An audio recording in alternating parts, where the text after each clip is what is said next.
Letter 363 by Charles Lamb. Dated at end, 10 February 1825. Dear B. I am vexed that ugly paper should have offended. I kept it as clear from objectionable phrases as possible, and it was Hesse's fault and my weakness that it did not appear anonymous. No more of it for God's sake. The Spirit of the Age is by Hazlitt. The characters of Coleridge, and see he had done better in former publications, the praise and the abuse much stronger, and see but the new ones are capitally done. Horntook is a matchless portrait. My advice is to borrow it rather than read. Buy it, I have it. He has laid on too many colors on my likeness, but I have had so much injustice done me in my own name, that I make a rule of accepting as much overmeasure to Elia as gentlemen think proper to bestow. Lay it on and spare not.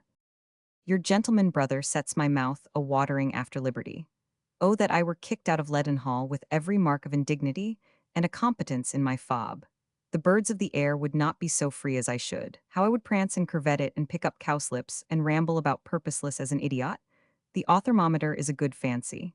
I have caused great speculation in the dramatic, not thy world by a lying life of Liston, all pure invention. The town has swallowed it, and it is copied into newspapers, playbills, etc., as authentic.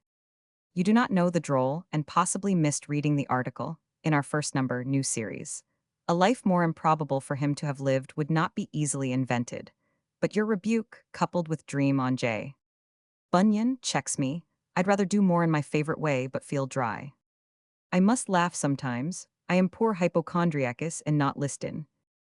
Our second NO is all trash. What are T and H about? It is whip syllabub, thin sown with aught of profit or delight.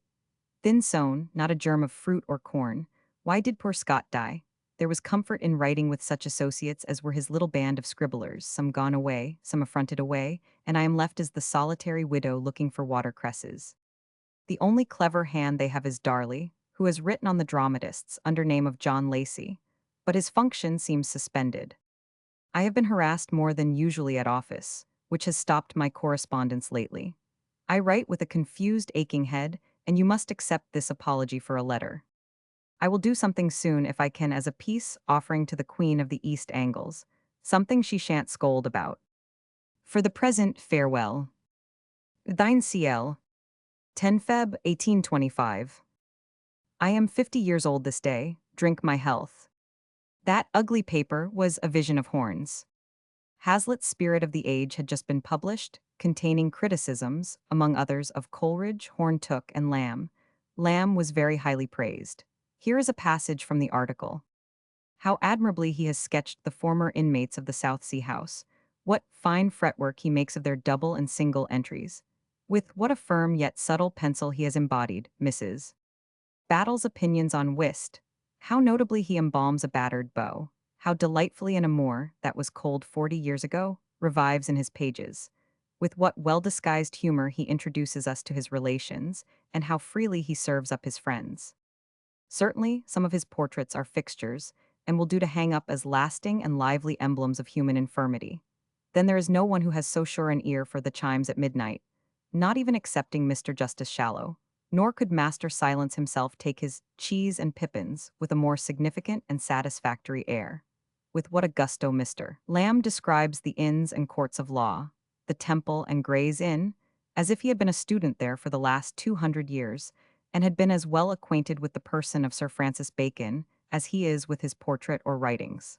It is hard to say whether St. John's Gate is connected with more intense and authentic associations in his mind, as a part of old London Wall, or as the frontispiece, time out of mind, of the Gentleman's Magazine. He hunts Waddling Street like a gentle spirit. The avenues to the playhouses are thick with panting recollections, and Christ's Hospital still breathes the balmy breath of infancy in his description of it. Your gentleman brother, John Barton, Bernard's younger half-brother. The authormometer, I have not discovered to what Lamb refers. Dream on J. Bunyan, probably a poem by Barton, but I have not traced it. T and H, Taylor and Hesse. Poor Scott, John Scott, who founded the London Magazine. Darley, George Darley, 1795–1846, author of Sylvia, or The May Queen, 1827. The Queen of the East Angles, possibly Lucy Barton, possibly Anne Knight, a friend of Barton's.